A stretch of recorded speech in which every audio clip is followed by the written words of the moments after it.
More than 300 Sewage and Water Board employees were at their posts when Hurricane Katrina hit New Orleans on August 29, 2005. And they stayed through the catastrophic flooding that engulfed 80% of New Orleans after the levees broke. These dedicated and heroic employees were first responders providing critical emergency sewerage and water board system restorations, while in many instances fighting for their own survival and the survival of others. Their valiant efforts must not be forgotten but preserved for austerity as a testament to the courage, tenacity, and dedication of these employees in the face of overwhelming odds. Mr. Jackson, yes. For the benefit of those who are watching this who do not know you, tell them your name and your position at the Sewage and Water Board. I'm Robert Jackson. I'm Director of Community and Intergovernmental Relations at the Sewage and Water Board. And what were you doing on August 29th, 2005? On August 29th, 2005, we were at St. Joseph Street headquarters. That was our office headquarters, and we were there to wait out the storm. What seemingly secure building, the Federal Land Bank, old Federal Land Bank building.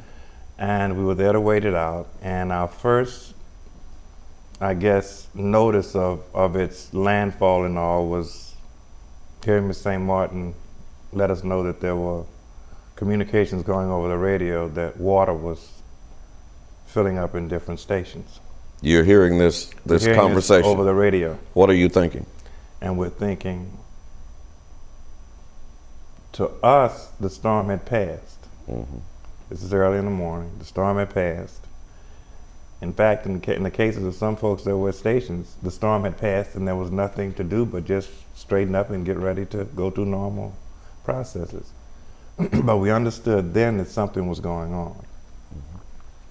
We began to move around and assess what was going on. We went out and saw, in fact, some areas like the French Quarter, fine.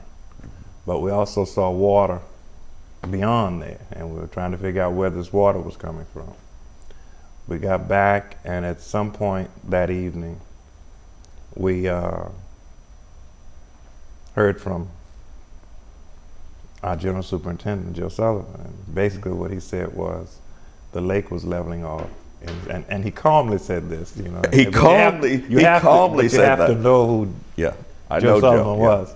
Joe Sullivan was very much about the business of this city and its topography and our system. And he said that the lake was just leveling off in the city. And that was his information. He said, but don't worry, it won't go across St. Charles. And what are you thinking after and I'm thinking, leveling off in the city, the lake, and we're dealing with this. We make the move to go and just assess, and we're still assessing, we're still getting information. We're providing, because my office handles the media, it handles intergovernmental relations, it handles community relations. We were trying to be able to assess first and then be able to report what's going on, and especially what's going on with us. And so we began to move around. I think we went around to the plant, saw what was going on there. We saw water, but we couldn't really assess where this water was coming from or how long it was going to come. We knew then that we had to provide what Mr. Sullivan said was that they needed Portland cement. And the intent of that was to barricade the power plant. Power plant being the core of what we do in terms of water and electricity. So we could have electricity. And we made the point of going, and this was by now Tuesday night, of going to our Algiers water plant, because Algiers was relatively unscathed for the most part. And so we made that journey over there. And making that journey, what you saw was people. The Mississippi River Bridge was a pedestrian bridge. Folks had baskets, they had carts, and of course they were being turned back on the other side, but we were going to Algiers. What did that look like to you? It must have been apocalyptic. If you passed there at night with the power out, it looked, the water plant looked like Oz. And when I say Oz, it had power, but there was no other power. So you could see the plant very clearly off. You're thinking the the zombie stories Yeah. where everybody goes to where the lights are. Yeah. That's pretty much what it looked like. And literally, during most of that period, the only lights that you saw in the city were at the water plant in Carrollton and the water plant So you had the light on the west bank. on the east bank from the water plant And the water and plant on the west bank. on the west bank. And you could travel through the course of the city and not see a light until you got across the bridge and over there. That had to be pretty spooky. And so we got there. We made assessments. We tried to contact the media, actually the industry folks that we knew. We called local construction contractors and we tried to get this Portland cement. But of course, you know, the response we got on the phone was, man, everybody has left. Everybody has evacuated. There's so, nobody you here. know, Yeah. you might have a yard, but nobody's there. And so we also made the assessment that we were going to have to, at some point, because Algiers had fresh water, because Algiers had a location, a site that we could establish as a base. We had to eventually leave St. Joseph because the water was rising. We didn't know how far the water was going to rise or whether that would be a point where we couldn't even make it there. So we went over that night. We made these calls, and we went back over. Let Miss St. Martin know that we were setting up a place for her, setting up a base there. That base became, for the most part, for quite some time, the actual base of sewage and water board operations through the city, because you had to have the potable water and you had to have the actual residential places for the folks that had stayed, and tents were erected and that type of thing over there. But we went over there, established that. That evening we came back, and again it was even the folks on the bridge were in a whole different sense then, because there were more folks that were confused. They were not only going across the bridge, but they were coming back, and it was just nightmarish in a sense. But we still had to focus on what we had to do. You know, it was a time when there was stoplights really weren't stoplights. Stop signs weren't stop signs. Stoplights were off, but stop signs didn't really mean stop. You had to proceed and you had to get to where you were going. We spent the night there, came back the next morning, and brought Miss St. Martin and everyone over there. At that point, by Wednesday, we were heading to Baton Rouge to see what we could get in terms, because we knew we needed supplies, we needed chemicals, we needed a number of different things. Because I do the governmental side as well, Baton Rouge was the obvious place to go. I recall meeting with Mayor Kip Holden and his staff, and we made a request for chemicals through the Baton Rouge Water Company. That was a interesting piece, because what was interesting about that? What was interesting was that we had gotten into this zone. Okay. And the zone was, we're here for what we want, and that's all we want. And we're here to get what we want and then go back to where we can bring it. And we got there, and we had discussions with the Baton Rouge Water Company. The gentleman who happened to be the CEO was in the meeting, and he offered us to spend the night at his house. And of course, we don't know this guy. Of course. But he offered us to spend the night in his house. But we were in that zone at that point. And the zone was, we have to get what we need and get back. And we slept in the truck that had one window out. And the real odd thing is that we were sleeping in front of the Baton Rouge Emergency Center that had cots, food, everything. But we were in such a zone that we were in. Our intent was to get what we wanted and to get back. And so we were waiting for the call in the morning to get the fuel and the chemicals. In that interim, we had no phone service. Right. I had learned something very tentatively before the storm from my children. Our children were texting each other. Of course, it was costing us a great deal. They had phones and they were texting. And it was considered the way children communicated. Well, when you lost your phone, you had no service, but you could text. And so I decided I was going to try to do this text thing. So I had friends in the industry because I've worked in the industry for a number of years. And I had friends that sat in public affairs, and so I said, well, let me text this friend of mine. And so I text this friend of mine, and she says to this day, she had never texted before. So she was in Boston, and she was at a nephew's birthday party at the time. She got the text, and she didn't know what was going on with her phone. And so she handed it to the nephew, the little nephew whose birthday it was. And he said, oh, you got a text. I said, well, how do you get it? And he opened it up and showed it to her, and she realized that we needed help and what we needed, and I had it listed out what we needed, and so the industry was alerted, which helped bring the Portland, the Lafayette, the Arkansas, and everyone that came in to assist us in that regard. Who was with you on this journey? Who was traveling with you? Brenda Thornton. Brenda Thornton. Brenda Thornton. Brenda Thornton was with me. Sleeping in the car. Yes, slept in the truck because that's where we were, and that's where we had to go. It was interesting because it was a journey that you could never write out. It was every day, every step was a different one. We had to keep the media informed.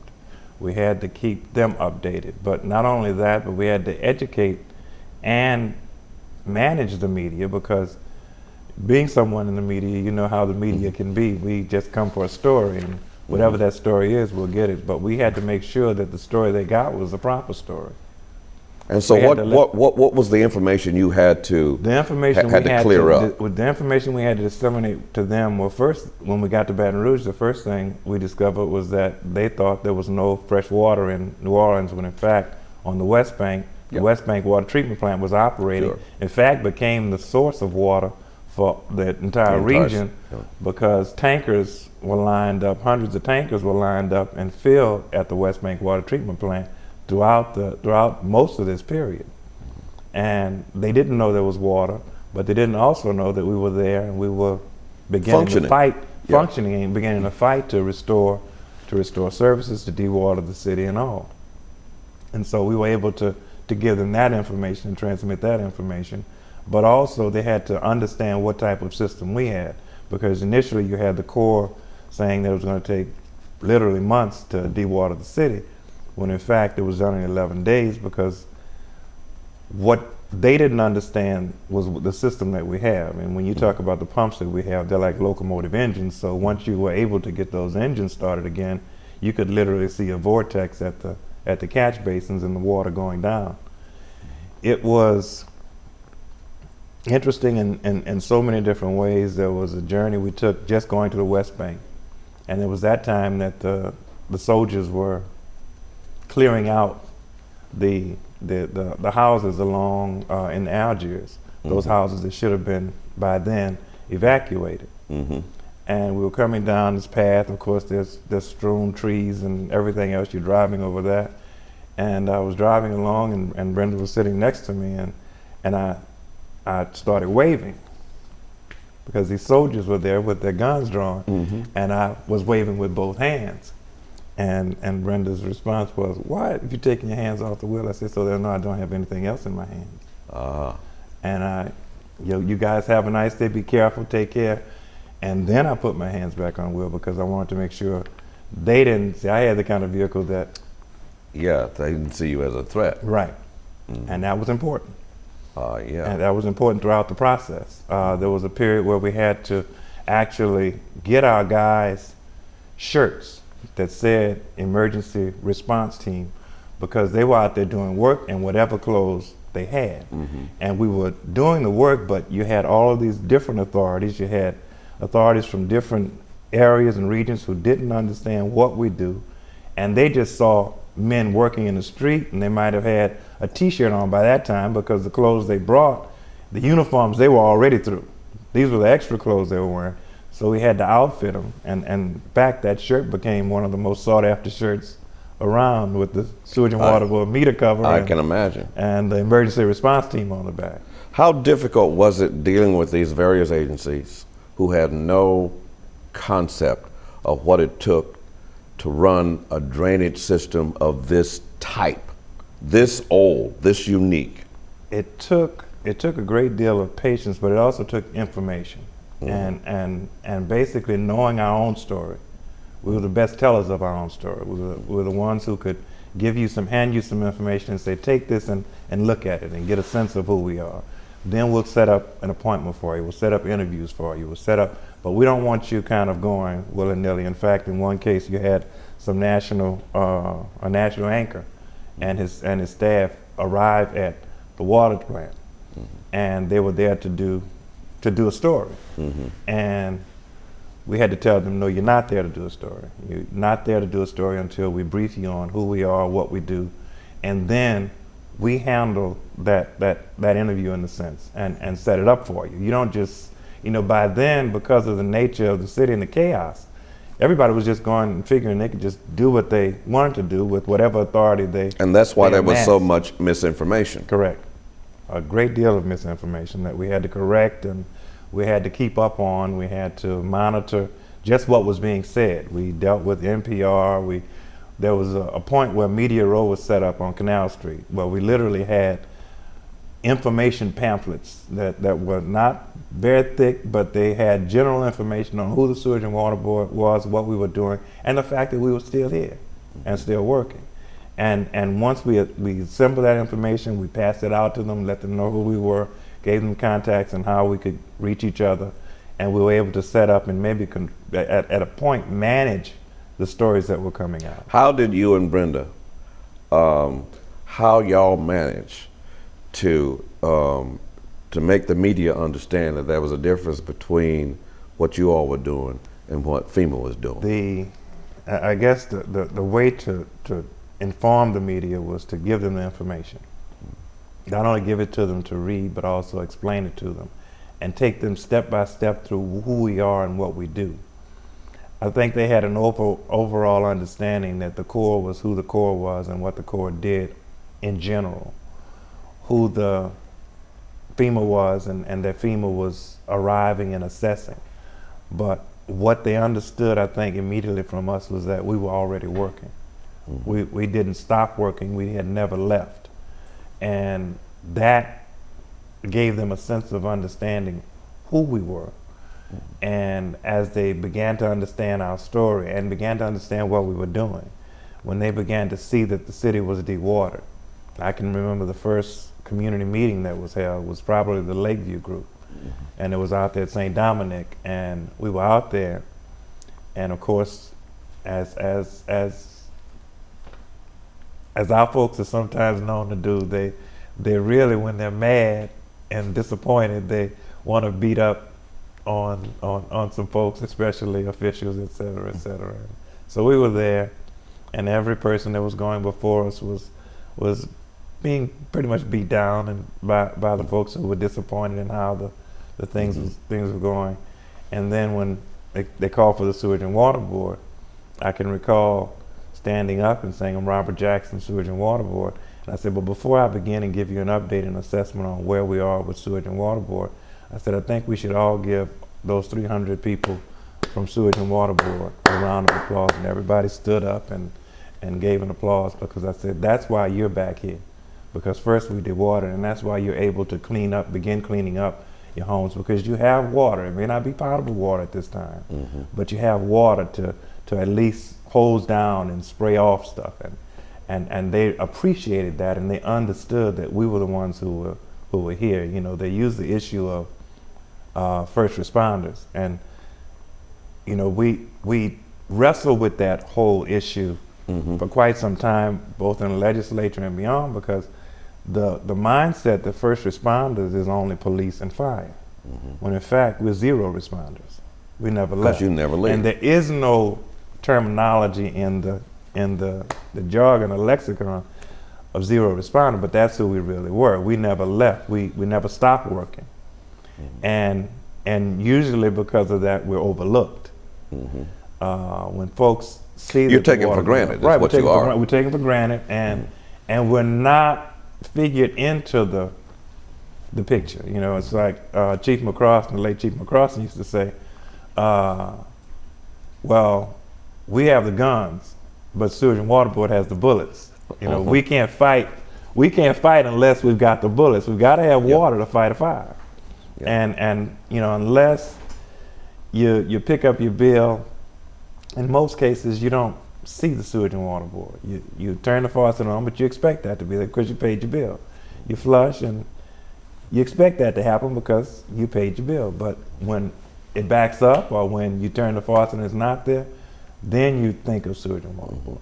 What was the biggest challenge for you and Brenda during that time in dealing with the aftermath of Hurricane Katrina? The biggest challenge was, I guess, trying to make sure we did everything we could to get our people what they needed.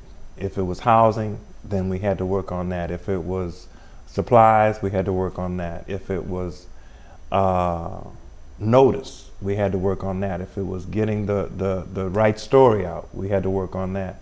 We met with, we were in GOSEP, and we met with the 4 generals. They happened to be sitting in a room together, and the 4 generals of the Corps. And we met with them and explained to them what we were doing, that we were still there, what we needed. Because, well, you're talking to somebody who you figure has resources.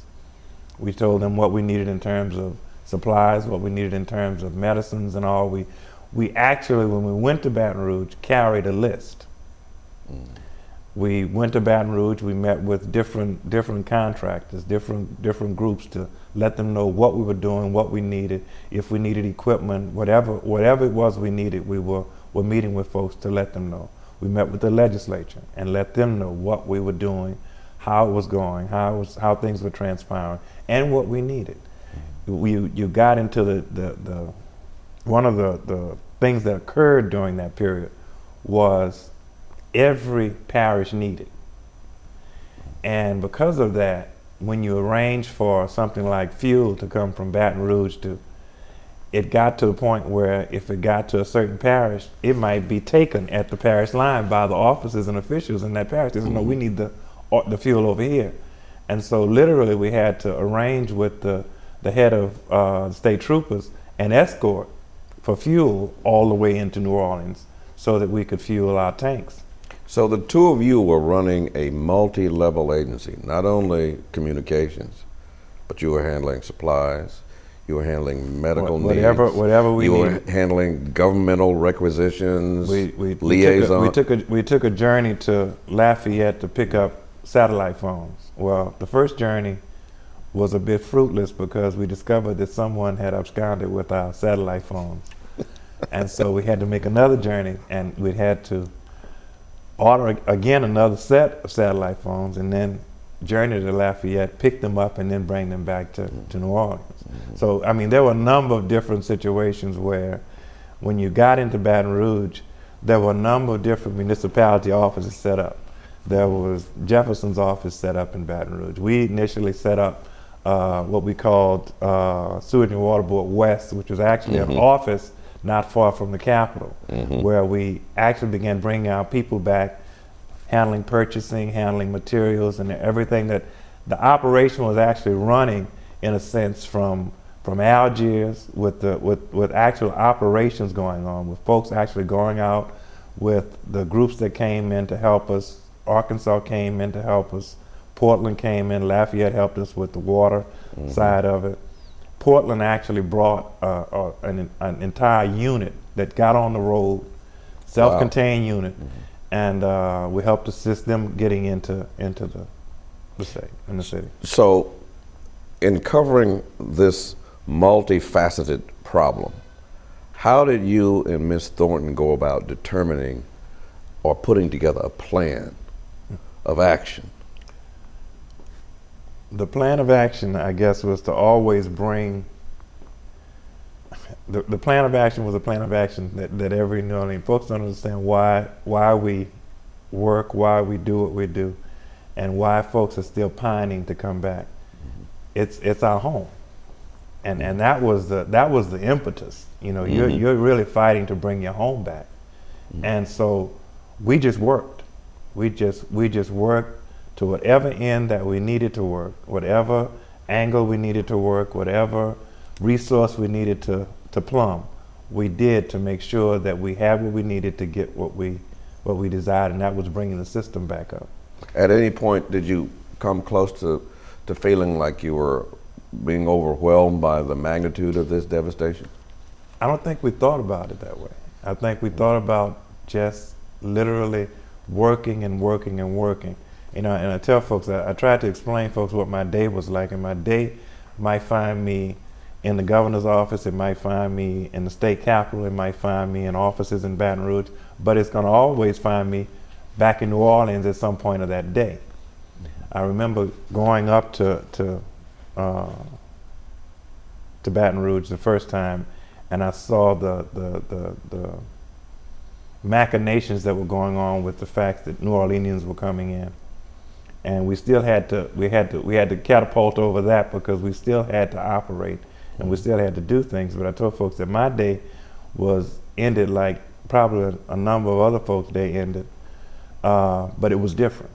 My day ended with me calling the coroner's office, and the reason I had to call the coroner's office was because my aunt, my mother's sister, was in a nursing home in New Orleans, and my mother phoned me and said, they say that your aunt is deceased, but they don't know where the body is. So from, I would say, the 2nd or 3rd of September, whatever I did in the course of a day, if it was several trips back and forth to New Orleans or what have you, with several meetings or what have you, by the time I ended my day, my last call was a call to the coroner's office.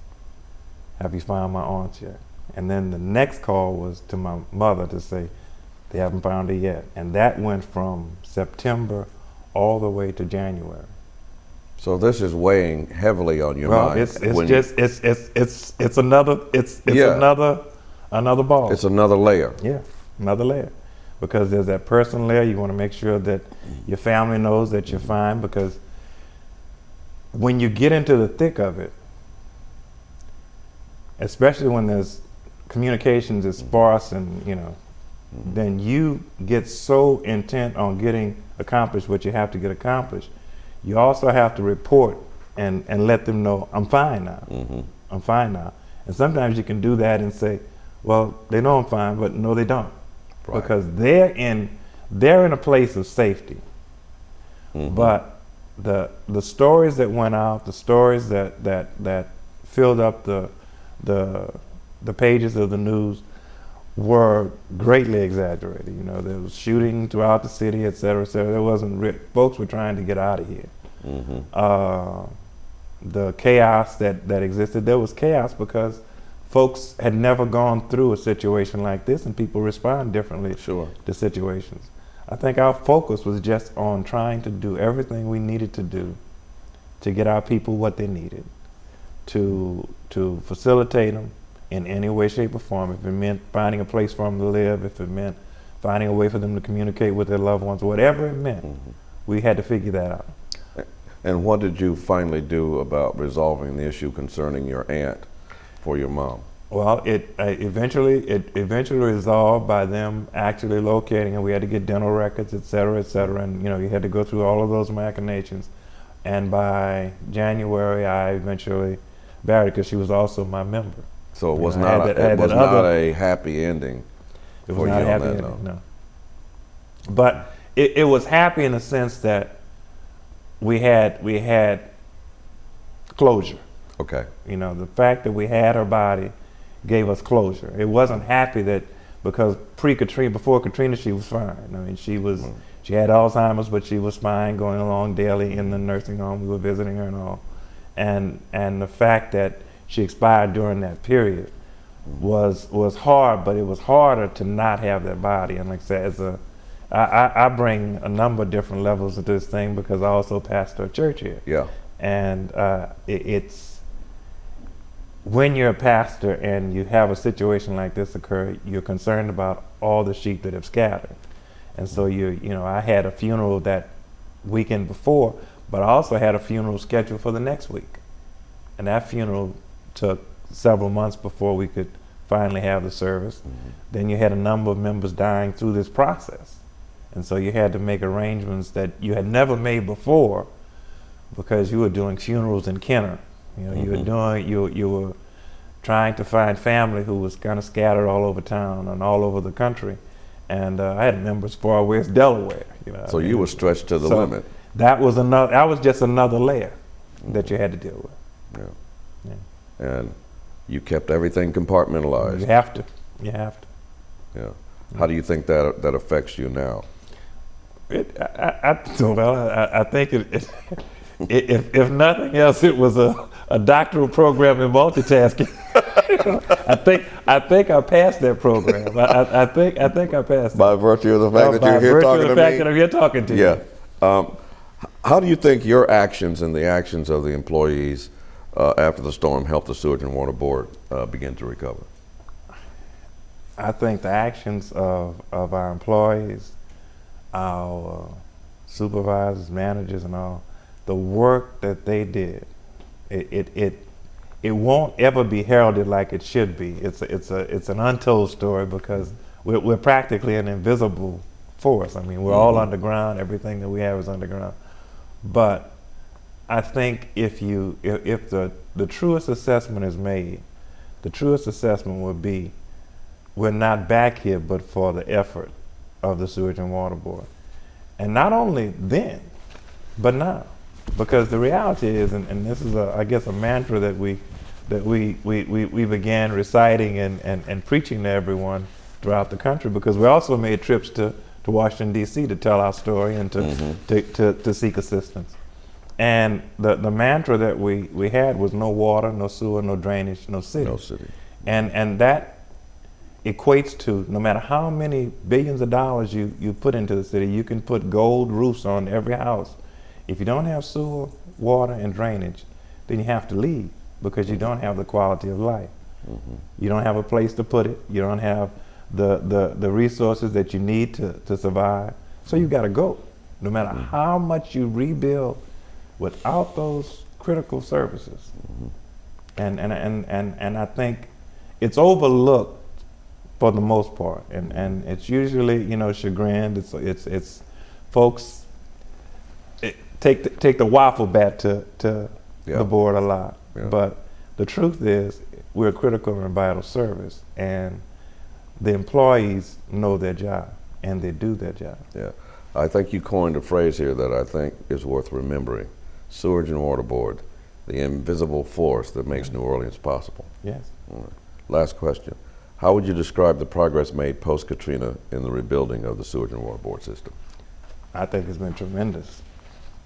I think it's been tremendous in that because we're invisible, we've been overlooked for so many years. And when I say overlooked, I mean overlooked in terms of improvements and making improvements. When I've been around there, I guess too long, way too long. I've been at the board since '88, so I've seen a lot. I've seen the huge mains break on the holidays. I've seen the different stages of floods, and now I'm beginning to see the massive amount of improvements through sealer, the drainage improvements, and I know it's inconvenient. I know that folks tend to want to use those informal words every day when they drive through it, but once it's finished, you're going to have a much more improved.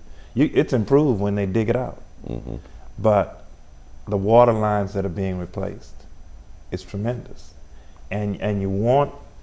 It's difficult to grasp by the casual observer, but it makes those breaks that we're having less every time they put in a new line.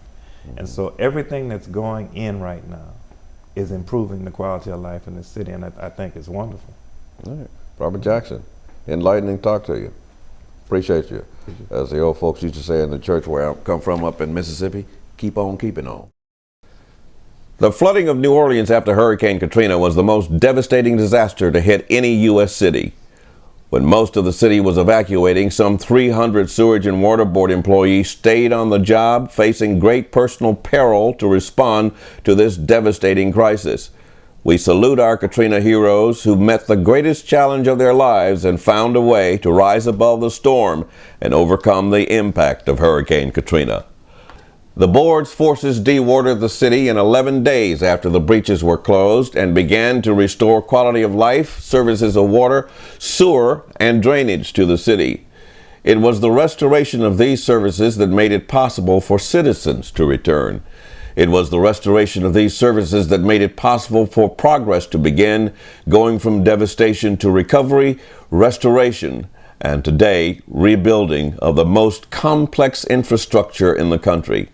Today, confidence in the Sewerage and Water Board's management and fiscal responsibility has resulted in the first water and sewer rate increases since the 1990s. These increases will be the building blocks for the development and the continuous rebuilding of the board's systems in the future.